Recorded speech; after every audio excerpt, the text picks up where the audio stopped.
Kami mengarahkan mata kami kepada Tuhan yang memimpin kami di dalam iman, yang membawa perjalanan iman kami menuju kepada kesempurnaan. Kami tahu iman timbul dari pendengaran akan firman Kristus. Karena itu kami mau melatih pendengaran kami sebagai kawanan domba gembalaan-Mu.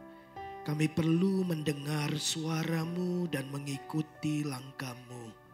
Karena kami tahu perjalanan kami adalah perjalanan yang berkemenangan di dalam Tuhan.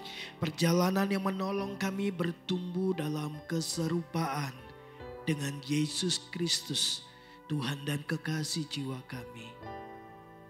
Terima kasih, Roh Kudus, tolong setiap kami. Engkau yang mengajar kami, Engkau yang menasehati kami, Engkau yang membawa kami pada seluruh kebenaran Injil.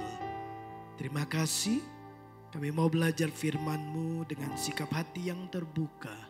Karena kami tahu sikap hati yang terbuka adalah kunci untuk kami menerima rahmat dan pertolongan, anugerah, pewahyuan yang datang dari Tuhan. Berbicaralah, karena kami sudah siap untuk mendengarkannya di dalam dan demi nama Yesus Kristus.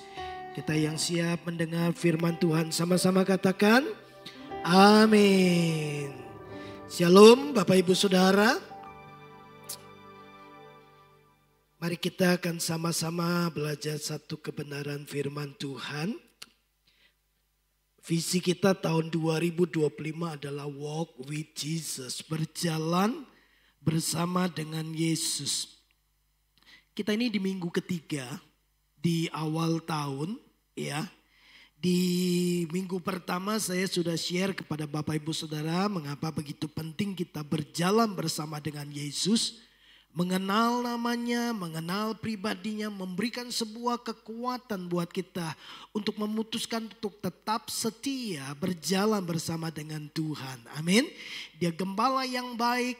Dia Jehovah Jireh, dia Jehovah Rafa, dia Jehovah Rohi, dia Jehovah Shalom.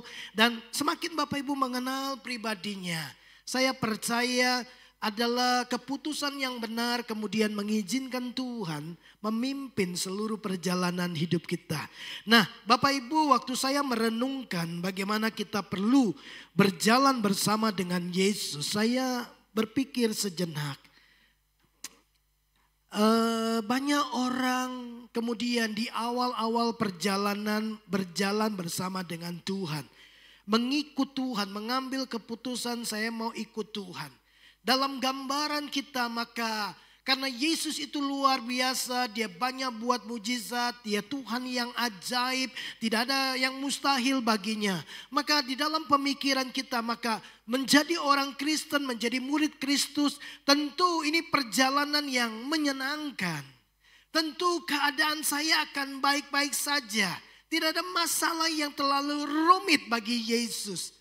Ya, lalu kita berpikir bahwa berjalan bersama dengan Yesus seringkali itu diterapkan sebagai dengan sebuah pemahaman di mana kita kemudian akan mendapatkan banyak keuntungan dari Yesus untuk semua yang kita harapkan, untuk semua yang kita inginkan selama kita ada di dalam dunia. Tapi faktanya kita mengalami banyak musim-musim kehidupan yang penuh dengan gejolak dan berbeda-beda. Pengkhotbah berkata Salomo, dia kemudian berkata demikian, segala sesuatu ada masanya, betul? Ada waktunya. Segala sesuatu di dunia ada waktunya. Ada waktu untuk lahir, ada waktu untuk mati, ada waktu untuk menangis, ada waktu untuk tertawa. Dan Tuhan menjadikan semuanya indah pada waktunya. Tapi seringkali kita nggak tertarik ketika kita masuk pada masa di mana kemudian musim itu penuh dengan ratap tangis. Apakah itu musim yang indah? Apakah ini perjalanan yang memang kita harapkan waktu kita berjalan bersama dengan Yesus? Tentu tidak kan? Kita tidak bisa melihat keindahan di masa, di waktu kita masuk dalam musim di mana ada tantangan, ada kesulitan, ada ratapan, ada tangisan, ada tekanan, ada penderitaan. Kita melihat itu bukan waktu yang baik. Kita berpikir bahwa bukan itu musim yang baik.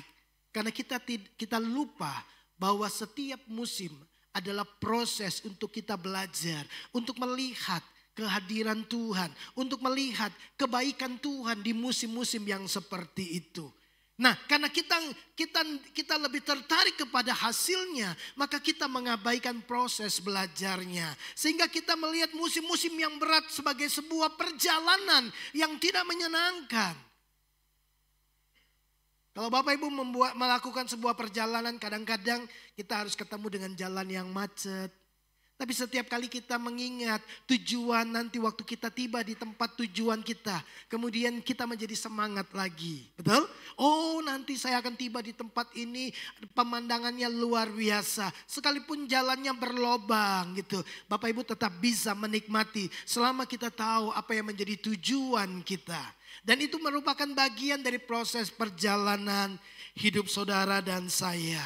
Nah, apa yang tergambar dalam pikiran Bapak Ibu Saudara, waktu kita memutuskan mau mengikut Yesus, berjalan bersama dengan Yesus. Apakah kita berpikir bahwa semuanya pasti baik-baik saja, keadaan pasti menyenangkan, menggembirakan, semua yang saya inginkan pasti saya dapatkan. Pernah enggak terlontar atau terdengar oleh kita ketika orang berkata, ternyata ikut Yesus itu susah ya. Ternyata ikut Yesus tidak seindah yang digambarkan oleh banyak orang. Ternyata ikut Yesus ada begitu banyak tantangannya. Ada badainya juga. Ya, ada kesulitan dan ada tantangan juga. Ada masalah yang harus kita hadapi. Nah, hari ini saya ingin mengajak Bapak Ibu Saudara untuk belajar lebih jauh lagi. Supaya begini, keputusanmu ikut Yesus, saudara, dibangun oleh kesadaran yang benar sesuai dengan apa yang diajarkan oleh firman Tuhan. Ya, kita akan mulai dengan satu kisah. Ini adalah cerita di mana Yesus memanggil murid-muridnya supaya mereka ikut Yesus, ya. Nah, Injil Matius pasal 4 ayat 18 sampai 22. Dan ketika Yesus sedang berjalan menyusur danau Galilea, ia melihat dua orang bersaudara, yaitu Simon yang disebut Petrus dan Andreas saudaranya. Mereka sedang menebarkan jala di danau sebab mereka penjala ikan. Yesus berkata kepada mereka, kepada Simon yang disebut Petrus dan kepada Andreas, "Mari ikutlah aku, dan kamu akan kujadikan penjala manusia." Lalu mereka pun segera meninggalkan jalannya dan mengikut dia.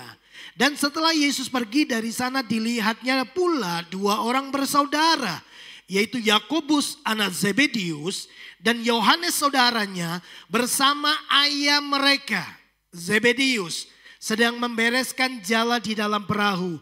Yesus memanggil mereka dan mereka segera meninggalkan perahu serta ayahnya lalu mengikut dia, mengikut Yesus.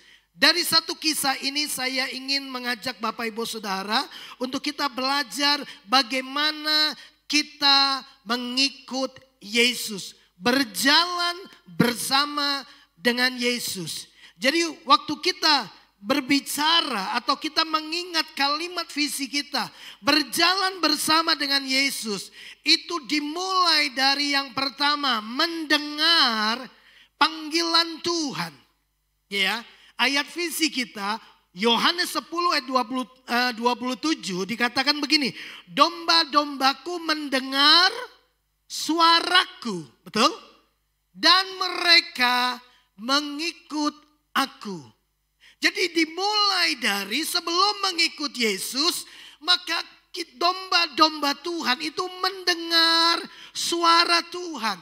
Sebelum Petrus dan Andreas saudaranya mengikut Yesus, mereka mendengar Yesus memanggil mereka. Yesus berkata, "Mari ikutlah aku." Lalu mereka segera meninggalkan pekerjaan mereka, meninggalkan kesibukan mereka dan ikut Yesus. Jadi dimulai dari mendengar panggilan Tuhan, dengar suara Tuhan dan ikuti. Lalu mereka berjalan, Yesus melihat lagi 2 orang bersaudara bersama dengan orang tuanya, bersama dengan bapaknya. Yohanes dan Yakobus dan bapaknya Zebedius. Alkitab mencatat lagi Yesus memanggil mereka dan mereka segera meninggalkan perahu dan ayahnya dan mengikut Yesus. Jadi kalau kita mau mengikut Yesus, kalau kita mau berjalan bersama Yesus, harus dimulai dari begini. Saudara mendengar panggilan Tuhan, dengar suaranya. Alkitab berkata, Yesus memanggil semua orang. Banyak yang dipanggil, sedikit yang dipilih. Ayat visi tahun lalu, mereka yang menang bersama-sama dengan Yesus, yaitu mereka yang terpanggil, terpilih dan setia. Jadi bukan hanya dipanggil dan kemudian dipilih, tapi juga perlu setia. Artinya ya ikut Yesus sampai akhir hidup kita. Makanya ada pernyataan sekali Yesus, selamanya Yesus. Betul? Ada lagu juga kan? Sekali Yesus, selamanya Yesus. Apakah itu adalah sebuah pernyataan kita? Nah Bapak Ibu Saudara, Yesus memanggil saudara dan saya, mari ikutlah aku. Yesus berkata, marilah kepadaku semua yang letih, lesu dan berbeban berat. Dia memanggil kita, dia mengundang saudara, suaranya diperdengarkan. Dan kita perlu memberi tanggapan kepada suara Tuhan. Amin. Ya, kalau Tuhan memanggil saya, ku jawab ya, ya, ya. Dengar dia panggil nama saya. Dengar dia panggil namamu. Dengar dia panggil nama saya. Juga dia panggil namamu. Ku jawab ya, ya, ya, gitu kan? Ya, Bapak Ibu, itu lagu sekolah minggu, tapi sangat esensi sekali. Saudara perlu menanggapi panggilan Tuhan. Nah, saya mau beritahu Bapak Ibu Saudara, panggilan untuk mengikut Yesus bukan panggilan yang mudah. Yesus berkata, kau perlu hitung-hitung seperti orang membangun rumah. Kita perlu hitung-hitung. Itu bukan panggilan yang mudah. Panggilan mengikut Yesus adalah panggilan yang disertai dengan komitmen dan penyerahan diri. Kali lagi, panggilan untuk mengikut Yesus, berjalan bersama dengan Yesus adalah panggilan yang penuh komitmen dan penyerahan diri. Ya. Di dalam Injil Lukas pasal 9 ayat 23 Yesus berkata demikian. Barang siapa yang mau mengikut aku, ia harus menyangkal dirinya dan memikul salibnya setiap hari dan mengikut aku. Setiap hari. Bapak Ibu, ikut Yesus itu setiap hari. Bukan hanya waktu hari Minggu. Bukan hanya waktu Bapak Ibu butuh pertolongan baru cari Yesus. Seringkali Yesus kita tempatkan di ruang tamu di hati kita. Ya, kadang-kadang gak disapa. Kadang-kadang dibiarkan begitu saja. Kita bangun pagi, kita sudah sibuk dengan kehidupan kita. Gak pernah menyapa Tuhan. Gak pernah melibatkan Tuhan. Gak pernah bicara sama Tuhan. Banyak orang Kristen bicara tentang Tuhan. Tapi jarang bicara dengan Tuhan. Itu dua hal yang berbeda. Kita cerita tentang Tuhan yang luar biasa, tapi tidak pernah ngobrol dengan Tuhan. Dia ada di ruang tamu kita. Dia nanti dibutuhkan kalau kita lagi emergensi, butuh pertolongan, butuh kesembuhan, butuh uang, butuh mujizat. Baru Yesus tolong saya. Setelah itu kita melupakan dia. Itu tidak berjalan bersama dengan Tuhan. Berjalan sama Tuhan itu selalu ada bersama dengan dia. Kemanapun dia pergi kita ada. Jadi Bapak Ibu yang dikasih oleh Tuhan. Ini bukan panggilan yang mudah. Domba itu harus fokus kepada gembalanya. Dia mengarahkan telinganya untuk mendengar suara gembalanya. Ya, dia nggak bisa bergerak secara liar, dia bisa tersesat. Jadi dia betul-betul bergantung kepada gembalanya. Nah, Yesus menggambarkan saudara dan saya adalah kawanan domba milik Tuhan. Dan saudara mendengar suaranya. Dan saudara memberikan respon, tanggapan dengan cara apa? Mengikuti dia, mentaati dia. Jadi yang pertama kalau kita berkata, saya mau berjalan bersama dengan Tuhan. Di tahun 2025 ini banyak hal yang saya tidak mengerti. Situasi apa yang akan terjadi, kondisi apa yang akan saya alami, saya tidak mengerti. Ya, kita bisa saja tiba-tiba mengalami kesulitan yang tidak terduga. Tiba-tiba sakit, tiba-tiba mengalami musibah. Ya, hari ini seharusnya Johan yang main keyboard. Tapi tiba-tiba dia mengalami kecelakaan. Iya. Kendaraan di depannya tiba-tiba berhenti dan dia tidak sempat lagi ngerem. Nabrak, jatuh, terduduk. Mungkin kena tulang ekornya. Duduk sebentar tidak lama, kunang-kunang hitam langsung pingsan. Ditunggu, dibanguni, diantar pulang. Saya dapat kabar, lalu saya bilang, wah ini berbahaya juga ini. Karena dia bilang gerak sakit, duduk sakit, waduh. Segera dibawa ke rumah sakit. Saya telepon Pak Derajat, ayo bawa Johan ke rumah sakit. Kita harus periksa ronsen, puji Tuhan. Ya, tulang ekornya baik-baik saja, tulang belakangnya baik-baik saja. Tapi rasa sakitnya masih ada. Itu tiba-tiba. Kita enggak tahu kan Bapak Ibu. Apa yang bisa tiba-tiba datang dalam hidup kita. Beberapa orang kemudian mengalami DB gitu ya. Mengalami sakit. Itu tiba-tiba. Enggak ada permisi tok-tok besok tanggal 27. Saya mau menyerang tubuhmu dan kau sakit ya. Ya. Jadi tolong siapkan kamar di rumah sakit Islam supaya kau tidak dapat kamar. Enggak ada pemberitahuan lebih dulu Bapak Ibu. Nah kita enggak tahu apa yang akan terjadi. Tapi dengar ini baik-baik. Yesus tahu. Betul? Yesus tahu Bapak Ibu. Dia tahu. Itu sebabnya kalau kita mau ikut Yesus. Itu panggilan yang penuh dengan komitmen. Bukan hanya saat kita butuh. Enggak.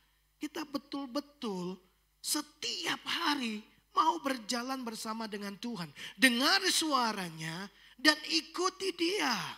Dengar suaranya dan ikuti dia. Oke?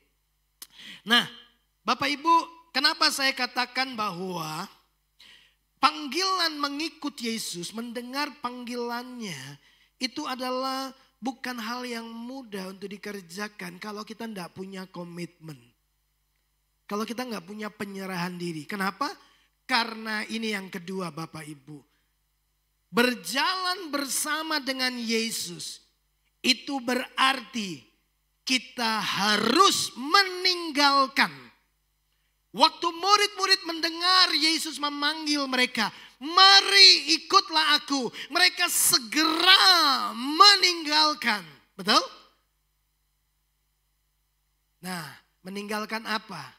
Yang pertama Bapak Ibu, jalan kita. Ya, ingat, kita ini mau ikut Yesus. Mengikut jalan Yesus, bukan jalannya kita. Jadi kalau kita mau ikut, mau tidak mau kita harus tinggalkan kita punya jalan.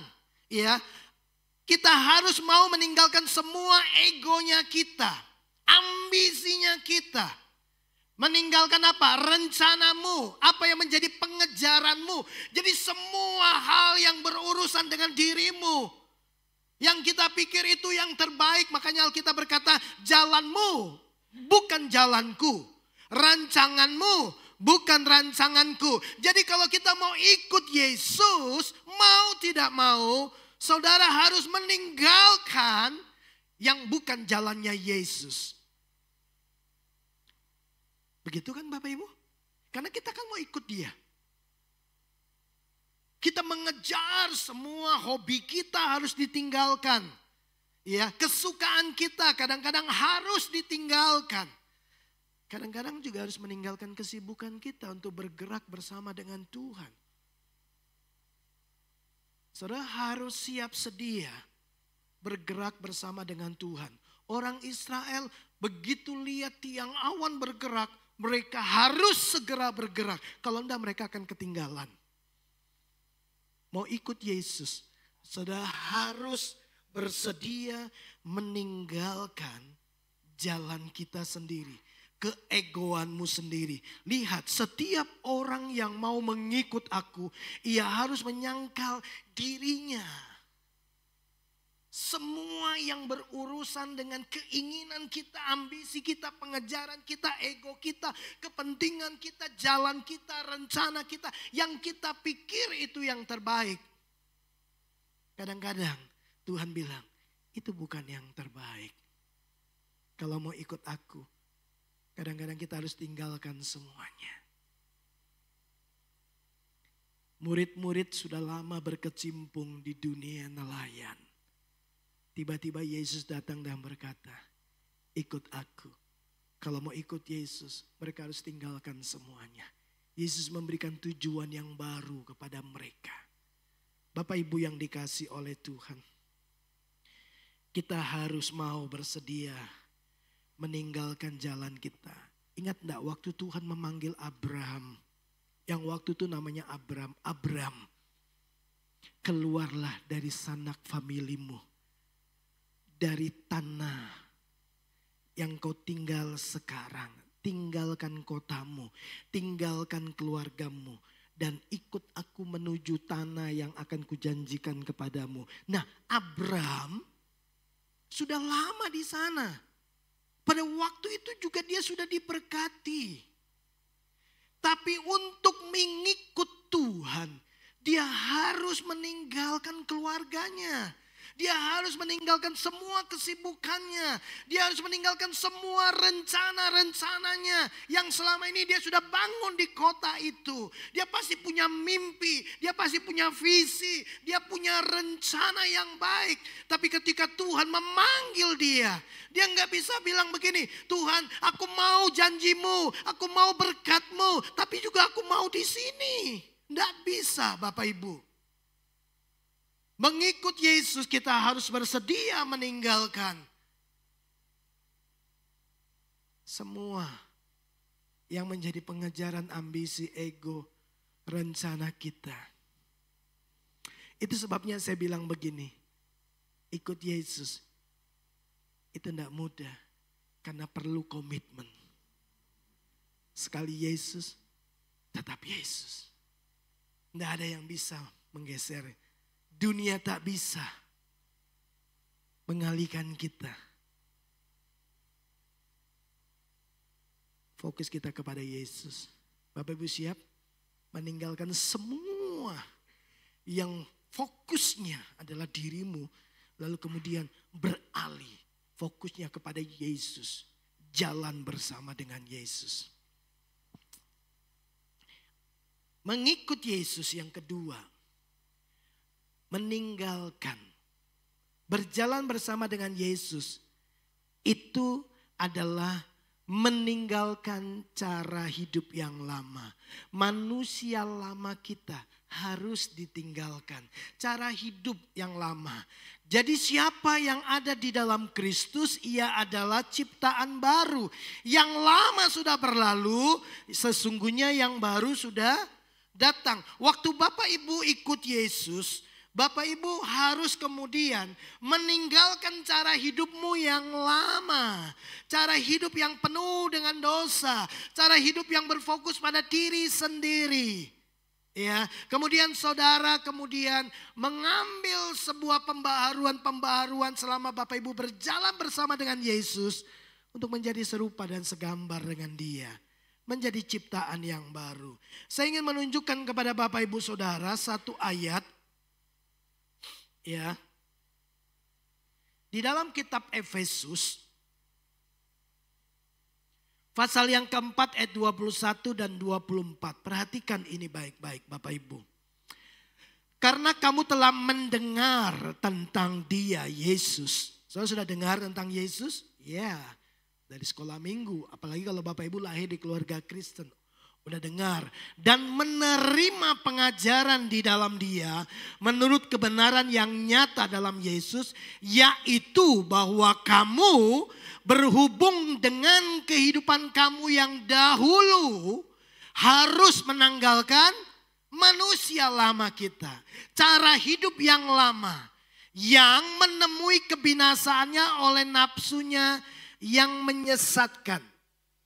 Jadi kalau kita mau ikut Yesus, saudara harus menanggalkan manusia lama. Harus tinggalkan cara hidup yang lama. Yang tidak sesuai dengan firman Allah. Yang tidak sesuai dengan nilai-nilai kebenaran. Harus bersedia. Supaya kamu dibaharui di dalam roh dan pikiranmu. Nah, perhatikan ini. Dan mengenakan manusia baru yang telah diciptakan menurut kehendak Allah di dalam kebenaran dan kekudusan yang sesungguhnya.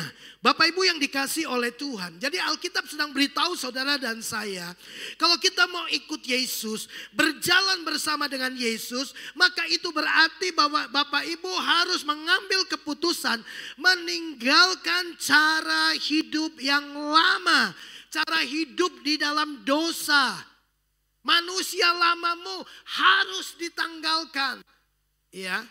Dan mengizinkan Tuhan membaharui rohmu dan pikiranmu. Cara pandang kita, nilai-nilai yang ada di dalam pikiran kita itu harus dibaharui, ya.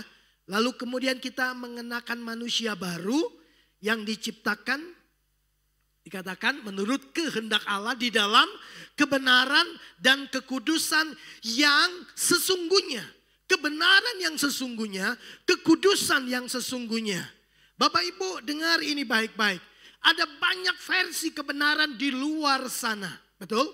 Ya, yang ada dalam pikiran-pikiran kita. Yang diajarkan oleh budaya. Yang diajarkan oleh norma-norma masyarakat. Yang diajarkan oleh orang tua kita berdasarkan ajaran-ajaran leluhur. Itu sudah menguasai pikiran kita.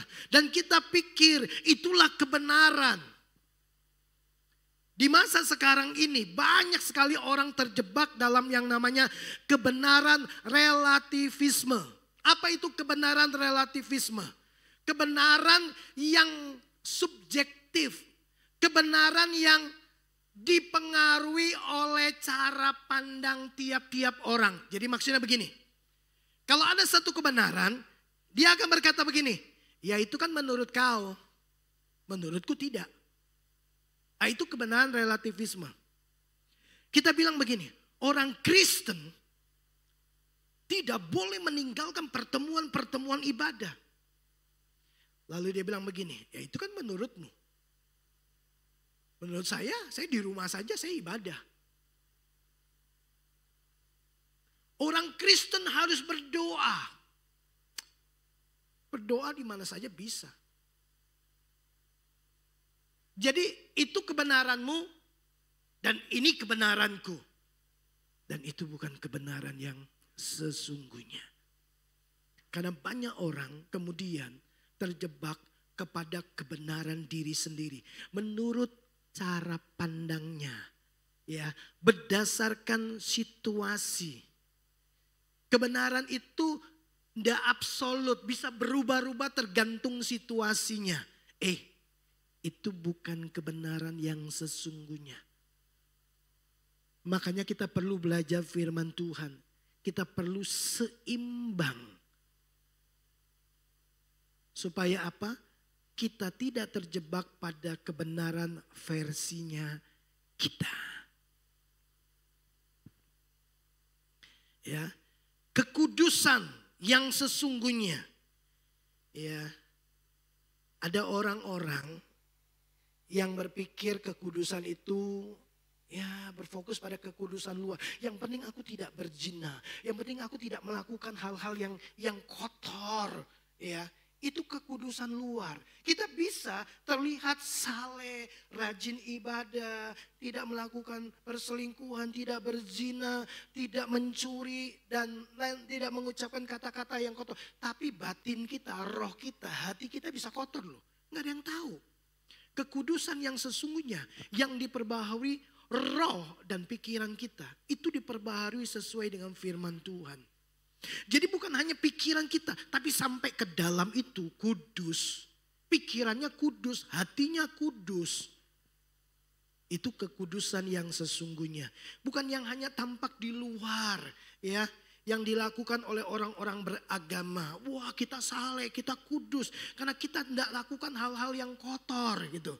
Kekudusan bukan hanya berfokus pada hal-hal yang sifatnya lahiriah, tapi jauh sampai ke dalam hati dan nurani kita.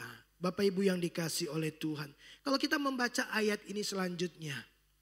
Paulus kemudian berkata begini. Buanglah dusta. Ya, jadi kalau mau menanggalkan manusia lama, dusta harus dibuang. Yang mencuri jangan lagi mencuri. Jangan ada perkataan yang kotor keluar dari mulutmu. Kalimat-kalimat selanjutnya.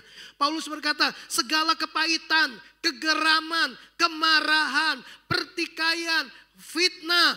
Buang semuanya itu. Tanggalkan. Itu sifat-sifat manusia lama. Jadi kalau Bapak Ibu mau ikut Yesus, semua kebiasaan-kebiasaan dosa kita itu harus ditanggalkan. Dulu malas ditanggalkan. Dulu enggak mau doa, tanggalkan. Ya, karena kita mau ikut Yesus. Nah Bapak Ibu yang dikasih oleh Tuhan. Mengikut Yesus itu berarti Bapak Ibu bersedia meninggalkan cara hidupmu yang lama. Dan kemudian masuk dengan cara hidup yang baru. Sesuai dengan prinsip-prinsip firman Tuhan. Mengikut Yesus, berjalan bersama dengan Yesus, itu berarti meninggalkan kebergantungan pada harta dunia. Kebergantungan pada kekayaan. Saudara, coba perhatikan ini. Ya, waktu kita mau mengikut Yesus, itu berarti saudara harus mengalihkan pandangan kita dari semua keindahan dan kesenangan dalam dunia. Kita harus mengasihi Yesus.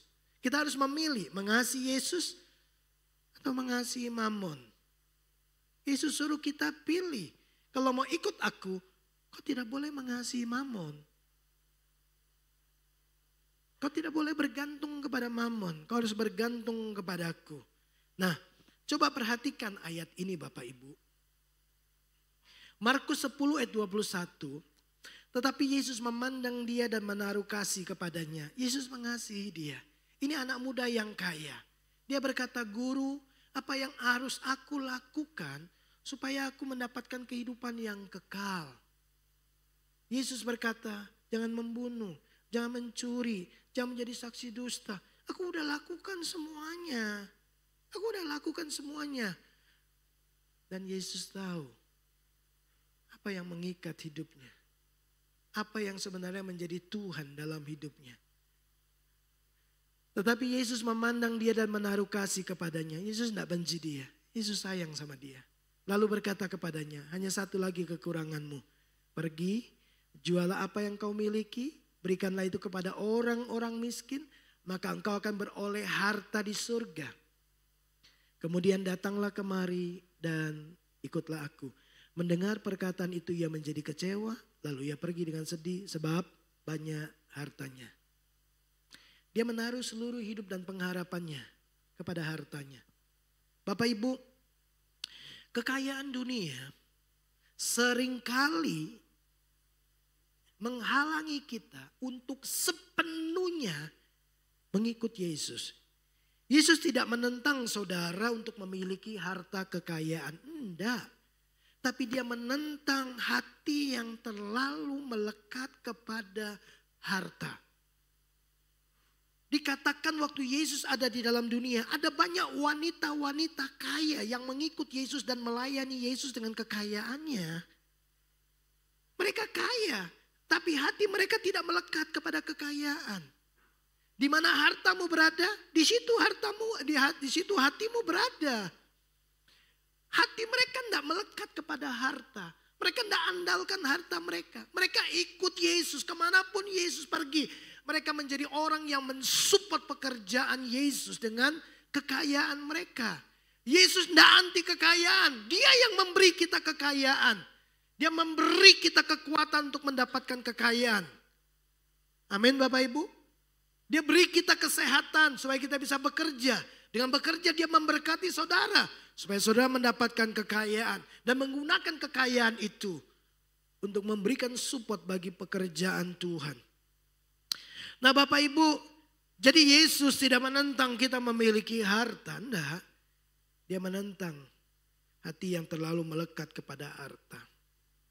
Nah, jadi Bapak Ibu kita lihat bahwa anak muda ini kemudian tidak bersedia mengikut Yesus. Karena dia menaruh seluruh harapannya kepada hartanya. Dan kekayaan itu menghalangi dia untuk bisa ikut Yesus sepenuhnya. Bapak Ibu yang dikasihi oleh Tuhan, coba ceklah dalam hidup kita. Seringkali kita mengabaikan waktu-waktu dengan Tuhan karena kesibukan mengejar kekayaan. Paulus nasihati Timotius, beritahu orang-orang kaya. Jangan mereka menaruh harapan mereka kepada kekayaan yang sia-sia. Karena kekayaan itu akan hilang. Kekayaan itu bukan dasar yang kuat untuk berharap. Tiba-tiba Amerika, Los Angeles terbakar semua. Hilang itu semua kekayaan. Hilang tuh semua rumah yang bagus. Semua mobil-mobil bagus hilang dalam sekejap. Nggak bisa buat apa-apa. Itu bukan dasar yang kuat. Nah, kita kadang-kadang rela meninggalkan ibadah. Rela meninggalkan waktu-waktu dengan Tuhan. Hanya karena kita tidak mau kehilangan uang. Ya enggak Bapak Ibu? Seolah-olah Tuhan tidak punya kemampuan tolong saudara dan memberkati saudara. Gampang Bapak Ibu. Coba lihat. Waktu dia memimpin bangsa Israel, dia menyediakan sepanjang perjalanan kebutuhan mereka. Waktu besok akan tiba hari Sabat, dia bilang sama orang Israel, hari ini aku sediakan 2 kali lipat. Betul? 2 kali lipat. Karena besok aku tidak akan kasih roti mana. Tapi hari ini kau akan dapat 2 kali lipat. Karena hari esok itu waktumu bersama dengan aku. Kau tidak usah pusingkan penyediaan. Kau tidak usah pusingkan makananmu. Hari ini aku kasih 2 kali lipat. Jadi mereka boleh ambil 2 kali lipat. Bapak Ibu, kalau kita tahu bahwa itu besok adalah waktu aku bersama dengan Tuhan. Percayalah, Tuhan akan menyediakan semua yang Anda butuhkan. Saya sudah lewati itu. Saya sudah uji kebenaran itu. Tuhan sempat izinkan kami punya usaha. Dulu kami buka Senin sampai Senin, 7 hari. Lalu kemudian kebenaran ini datang. Saya bilang gini, hari Minggu itu waktu kita yang kita persembahkan buat Tuhan. Yuk fokus aja sama Tuhan. Kita tutup hari Minggu. Biasanya kami itu hitung perpuluhan itu mingguan Bapak Ibu. Enggak 1 bulan, tapi tiap minggu. Jadi kita udah tahu Senin sampai Minggu kita udah tahu berapa perpuluhan kami. Lalu begitu Minggu tutup, Senin sampai Sabtu. Bapak Ibu tahu? Berkatnya luar biasa. Kita pikir kurang kan karena hilang 1 hari. Tidak. Justru lebih banyak. Karena dia menyediakan apa yang harusnya di hari Minggu. Berkatnya dia sediakan di hari-hari sebelumnya. Dia Tuhan yang tidak pernah berhutang. Yang penting hatimu. Jangan bergantung kepada kekayaan. Jadi kalau mau ikut Yesus harus bersedia meninggalkan itu. Bapak Ibu percaya? Dia sanggup sediakan semuanya? Ya. Dia tahu 2025 apa yang akan terjadi. Kalau misalkan terjadi ekonomi yang sulit, percayalah. Berkat-berkatmu di 2024 adalah persediaan untuk masuk di tahun 2025. Karena itu bijaksanalah mengelola keuangan Bapak Ibu Saudara. Nah, berjalan bersama dengan Yesus itu berarti meninggalkan apa lagi? Meninggalkan hubungan yang menghalangi panggilan Tuhan. Coba lihat ini. Jikalau seorang datang kepadaku dan ia tidak membenci bapaknya, ibunya, istrinya, anak-anaknya, saudara-saudaranya laki-laki atau perempuan, bahkan nyawanya sendiri, ia tidak dapat menjadi muridku. Yang tidak bisa berjalan bersama dengan aku, yang tidak bisa ikut aku kalau dia tidak membenci keluarganya. Kayaknya ini ada yang salah ya Bapak Ibu. Masa kita diajari membenci kaum keluarga kita? Enggak. Bapak Ibu dengar ini. Kata membenci di sini tidak seperti bayangan kita waktu kita mengucapkan kata aku membenci kamu. Bukan. Itu konotasinya selalu negatif kan kalau kita mengucapkan kata membenci. Tapi kata membenci di sini adalah tidak lebih mengasihi. Jadi maksudnya yang dimaksudkan adalah kasih saudara kepada Yesus harus lebih besar daripada kasihmu kepada siapapun termasuk keluargamu. Jadi kasih kita kepada Yesus tidak boleh lebih kecil, lebih rendah dari kita mengasihi orang tua kita. Yesus harus dapatkan yang terbaik. Itu namanya membenci. Sebab kalau enggak Bapak Ibu, maka begini. Ini kan Yesus ngomong kepada orang banyak. Dan mereka tahu hukum Taurat. Mereka tahu 10 hukum. Hormatilah orang tuamu. Tidak ada di dalam hukum Taurat, di dalam 10 hukum itu bencilah orang tuamu. Enggak ada. Nah anehnya waktu Yesus mengucapkan kalimat ini tidak ada orang banyak yang bereaksi. Karena mereka mengerti kata membenci di sini bukan konotasinya negatif.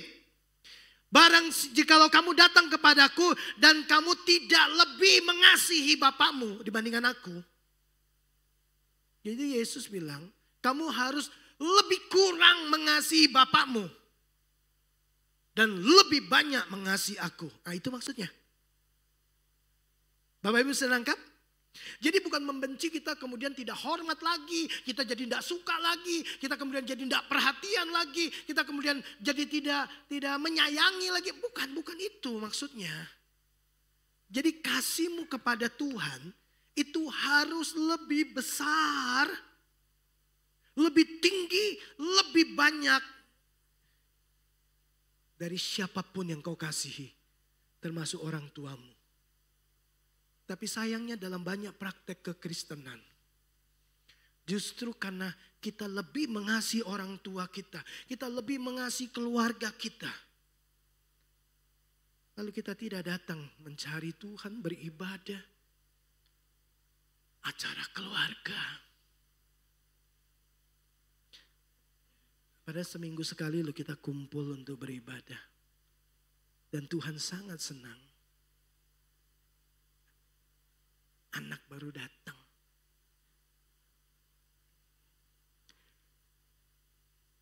Kita bisa bilang gini. Kamu datang kalau bisa siang ya. Pagi aku mau doa dulu ibadah. Udah bisa, nggak mungkin kan? Ya Bapak Ibu, kalau perlu gini, yuk, mumpung kamu di sini yuk sama-sama ibadah. Loh, bukan sama-sama ngelencer. Yesus nggak suka dinomor duakan.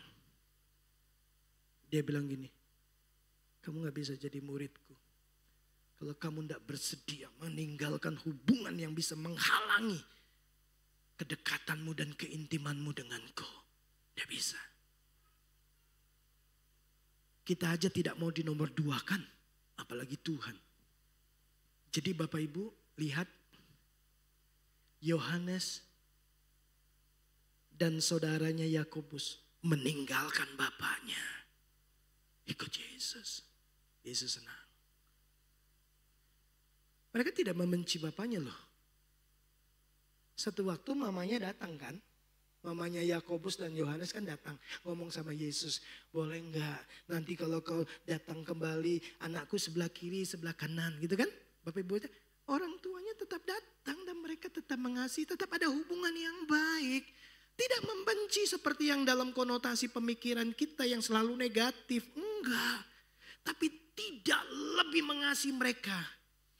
Sehingga kasih kepada mereka menghalangi engkau datang dan meresponi apa yang menjadi panggilanku dan kerinduan hatiku. Nah Bapak Ibu yang dikasih oleh Tuhan. Ya. Jadi yang dimaksudkan oleh Yesus adalah kasih saudara kepada dia. Itu harus lebih besar. Dari siapapun termasuk keluargamu. Termasuk orang tuamu, suami, istri, anak, bahkan dirimu sendiri. Coba Bapak Ibu lihat. Jadi berjalan bersama dengan Yesus adalah kesediaan kita meninggalkan hubungan yang bisa menghalangi panggilan Tuhan dalam hidupmu. Maksudnya gini, memprioritaskan hubungan atau ketaatan kepada Tuhan meskipun itu berarti meninggalkan kenyamanan bersama keluarga atau menghadapi penolakan dari orang-orang terdekat kita. Itu maksudnya.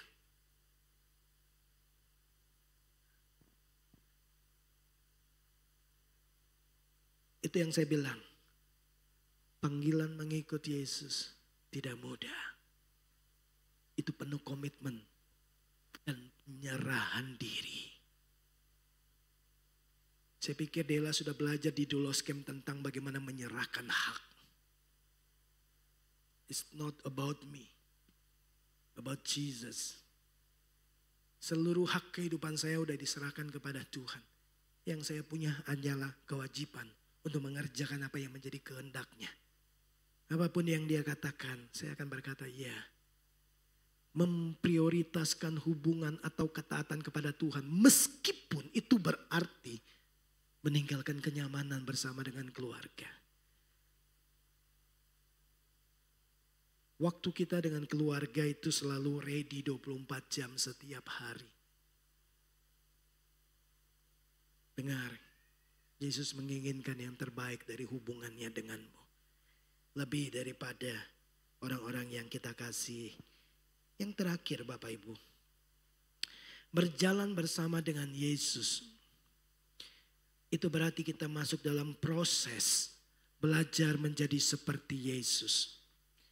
Jalan terus bersama dengan Yesus adalah sebuah kesempatan kemudian kita belajar dari Yesus. Waktu murid-murid berjalan bersama dengan Yesus, mereka melihat, mereka mendengar, mereka mengikuti. Mereka mendengar Yesus mengajar. Nah, beberapa hal yang selalu menjadi prioritas Yesus mengajar murid-muridnya. Selama panjang dia berjalan dengan murid-muridnya, dia mengajar mereka bagaimana mengenal, mengasihi, dan bersekutu dengan Bapaknya. Dia berkata, waktu kamu lihat aku, kau lihat Bapakku. Kau mengasihi aku, kau mengasihi Bapakku. Tujuan kita jadi orang Kristen adalah untuk menjadi teladan bagi orang lain. Supaya waktu orang lihat hidup saudara, mereka melihat Yesus dari hidupmu. Jadi Yesus mengajar murid-muridnya bagaimana mereka worship God, bagaimana menyembah Tuhan, bagaimana mengasihi Tuhan, bagaimana mengenal Tuhan. Ya, Yesus mengajar mereka tentang kasih persaudaraan. Yohanes pasal 13, Yesus berkata, aku memberikan perintah baru kepadamu. Hendaklah engkau saling mengasihi sama seperti aku telah mengasihi kamu. Di ayat 35 dikatakan, kalau kamu saling mengasihi, semua orang akan tahu kamu adalah muridku.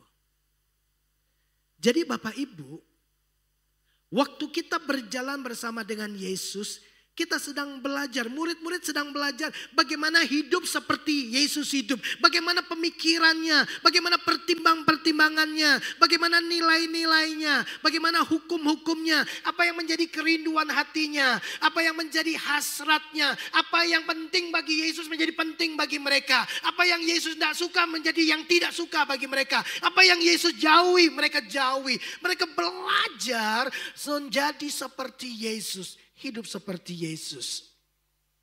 Yesus mengajar mereka untuk mengasihi jiwa-jiwa yang terhilang. Bapak Ibu yang dikasihi oleh Tuhan.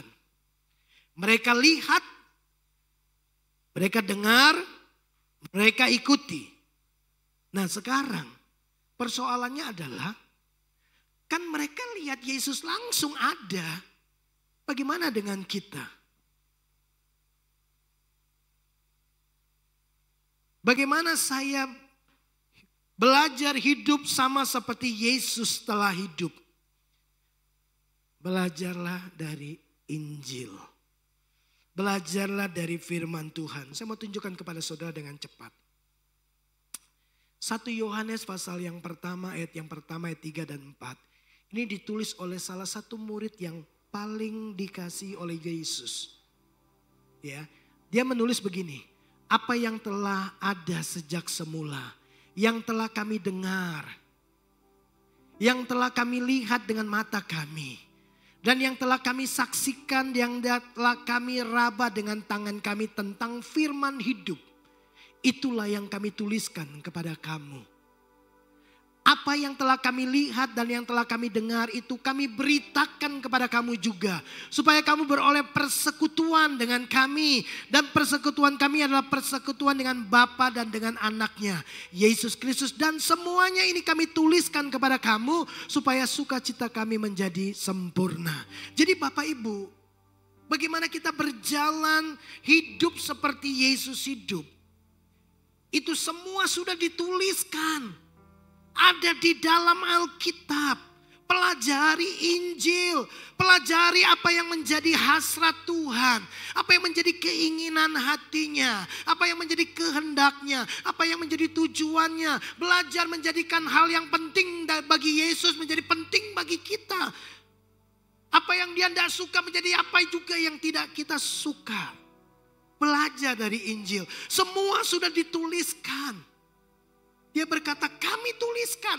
Petrus menuliskan, Paulus menuliskan, Markus tulis, Lukas tulis, semua tulis. Dan kita harus belajar berjalan bersama dengan Yesus, mengerti cara berpikirnya, kehendaknya. Lewat apa? Lewat apa yang sudah dituliskan kepada saudara. Karena yang mereka tuliskan, itulah yang mereka lihat secara langsung. Itulah yang mereka dengar langsung dari Yesus. Coba lihat ayat yang terakhir. 1 Yohanes 2 ayat 36. Kemudian dia tuliskan begini. Dan inilah tandanya bahwa kita mengenal Allah jikalau kita menuruti perintah-perintahnya. Barang siapa berkata, aku mengenal dia, Yesus, tetapi ia tidak menuruti perintahnya, ia adalah seorang pendusta dan di dalamnya tidak ada kebenaran. Walaupun kita ngaku-ngaku punya kebenaran, itu kebenaran relativisme, kebenaran versi kita, kebenaran menurut sudut pandang kita. Tapi Alkitab berkata, kalau kamu nggak taat kepada firman Allah, kamu pendusta. Di dalammu tidak ada kebenaran. Tetapi barang siapa menuruti firman-Nya, di dalam orang itu sungguh sudah sempurna kasih Allah.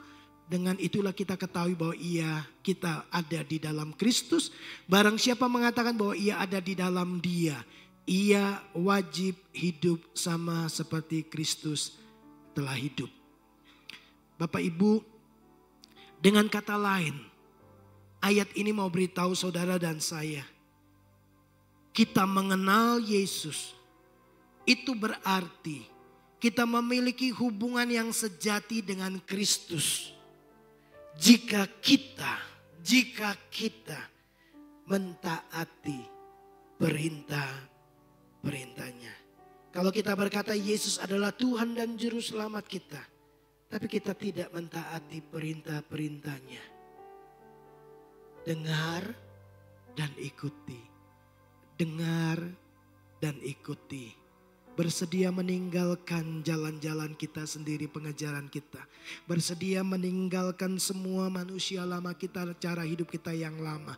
Bersedia meninggalkan semua hal-hal yang bisa membuat kita teralihkan kepada Yesus. Termasuk harta dan kesenangan dunia. Bersedia meninggalkan semua hubungan-hubungan yang bisa menghalangi kita untuk sepenuhnya mengasihi Yesus dan mengikuti Dia. Kalau kita tidak mentaati Dia, Alkitab berkata kita adalah pendusta. Kita menipu diri kita sendiri. Kalau kita adalah pengikut Yesus yang sejati, kita akan berjalan dan hidup seperti Yesus hidup. Yesus mengenal Bapaknya dan mentaati kehendak Bapaknya. Bagaimana dengan kita? Bapak Ibu, dengar ini baik-baik. Kita ini gampang sekali bertoleransi dengan dosa. Kompromi dengan dosa. Saya katakan ini secara jujur. Karena saya juga berjuang di sana. Semua kita sedang berjuang di sana. Kadang-kadang kita gampang menurunkan standar kebenaran dan kompromi dengan dosa. Kita pikir begini, selama kita tidak melakukan sesuatu yang terlalu buruk, kita baik-baik saja. Di dalam budaya kekristenan yang saya lihat hari-hari ini di zaman-zaman ini Bapak Ibu, banyak orang terjebak dalam sebuah asumsi. Tidak apa-apa kita hidup dalam hawa nafsu, yang penting kita tidak masuk dalam perzinahan. Tidak apa-apa kita mabuk selama itu bukan jam-jam kerja.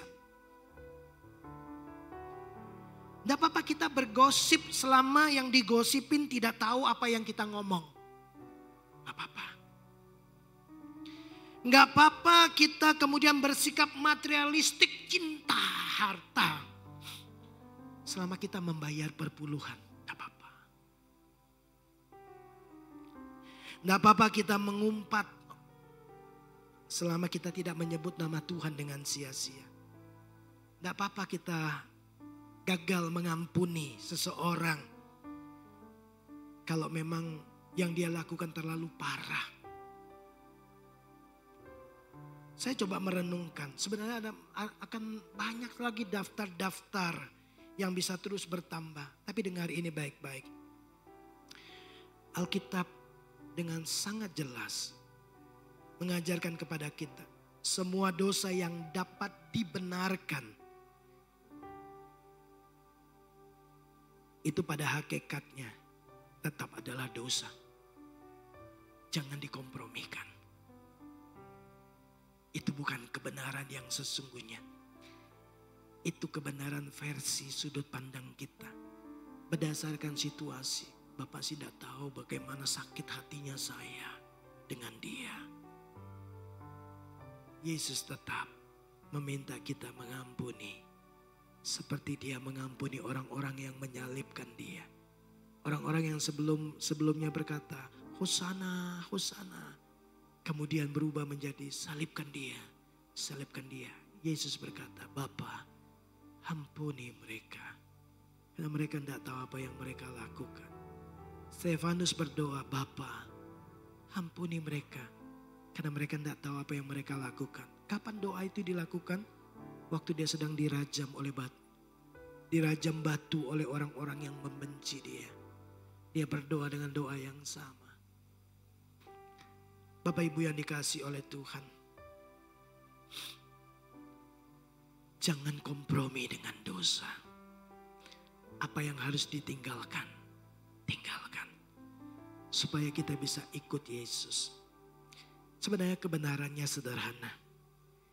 Kalau kita benar-benar milik Yesus, kita akan berjalan dalam ketaatan kepada Yesus. Saudara bisa bayangkan enggak ya? Kalau gereja kita ini berjalan seperti Yesus Kristus, berjalan bersama dengan Yesus. Orang-orang yang tidak percaya akan sangat ingin mengetahui siapa Yesus.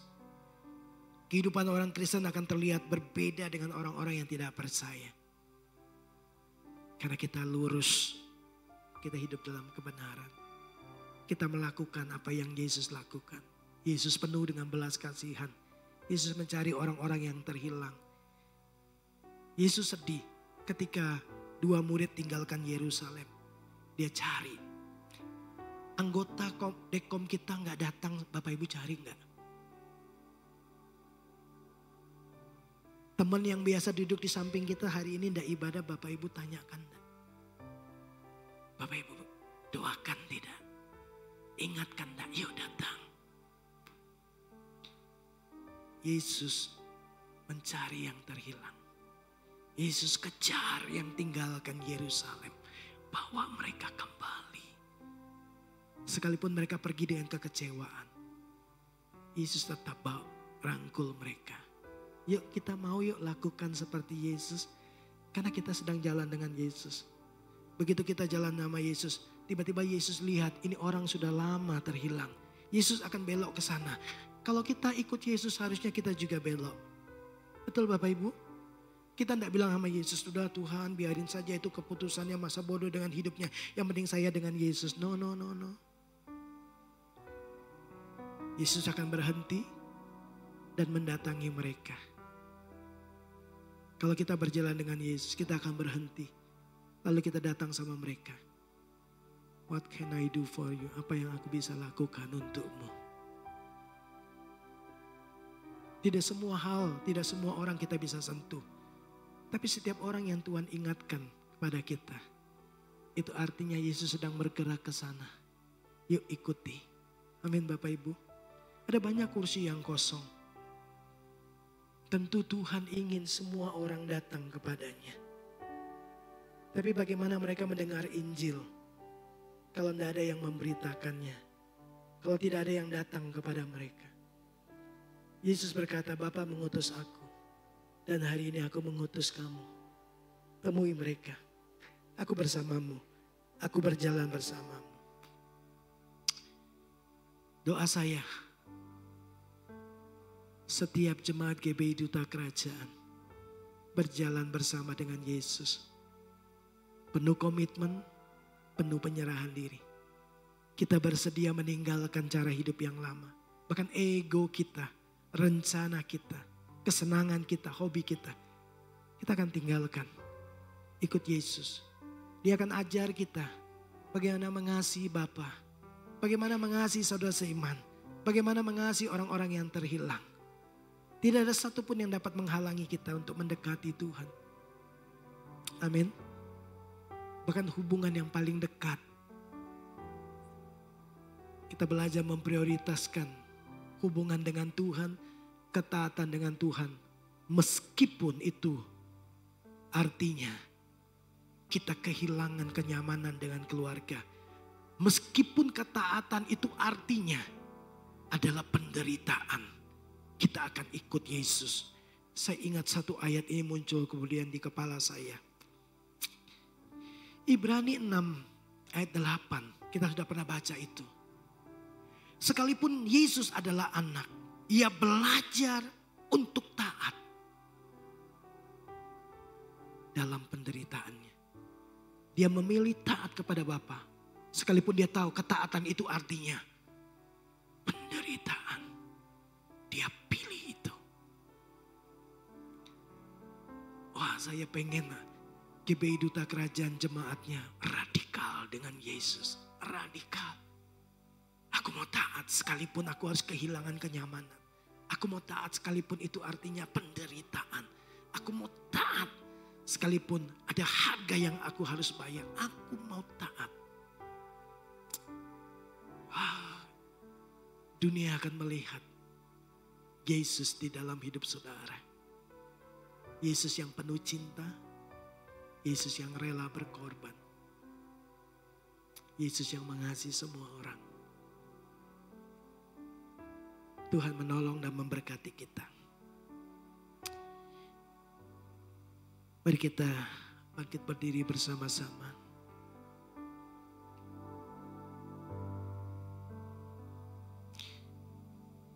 Yesus memegangku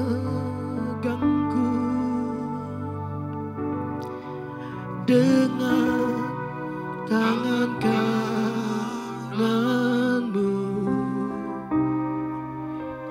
Yesus memberiku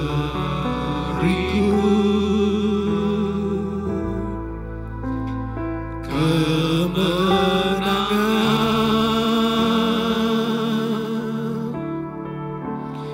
Yesus memegangku dengan tangan kananmu.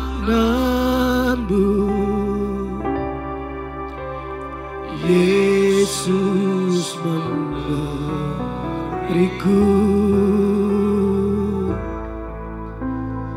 kemenangan. Yesus memegangku. Yesus pegang tangan kami Tuhan. Kami mau setia. Kami mau ikut Tuhan.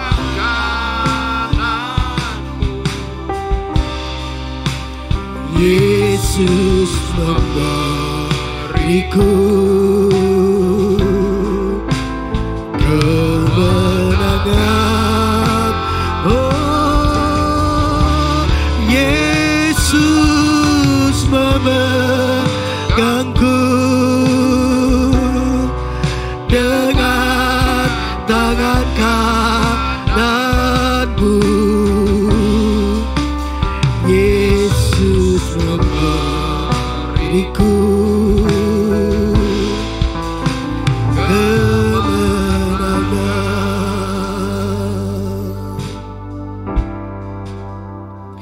Tahun ini kita akan terus lebih kuat, lebih dalam, lebih antusias lagi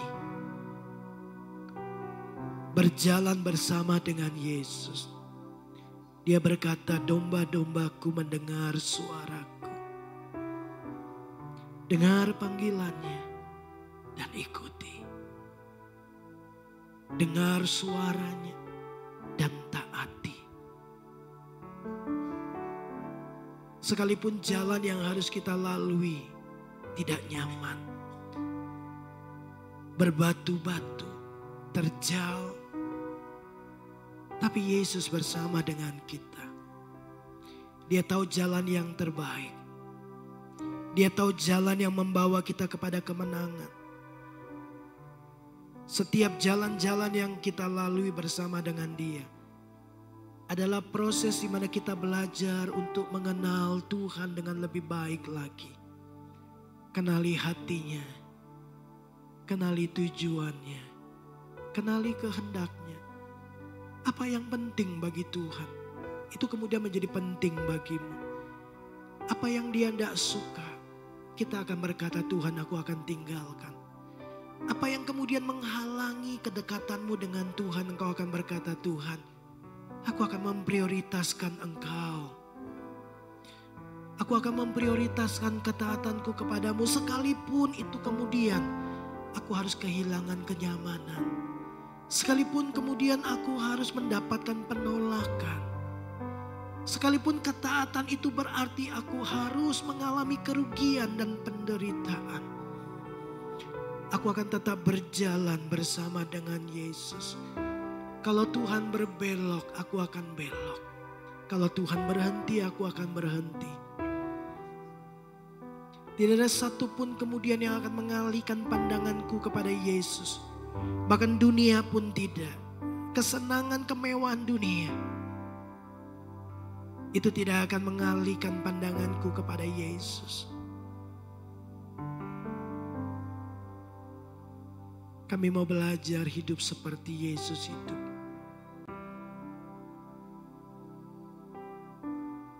Engkau taat kepada kehendak Bapa.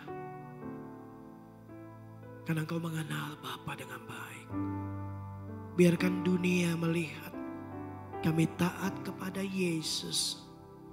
Karena kami mengenal Yesus dengan lebih baik lagi.